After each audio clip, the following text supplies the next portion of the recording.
Hello everyone. In this video, I'm going to show you how you can connect your Google Drive to Canva. So, if you want to import your files directly from Google Drive, this will be very helpful for you.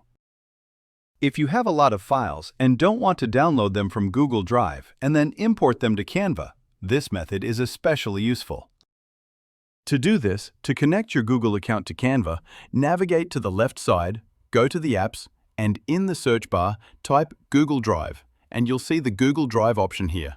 Click on it to open, and now you'll need to connect your Google Drive with your Gmail account. Once you've done that, you can just continue, and now you'll be able to access your files directly from Google Drive.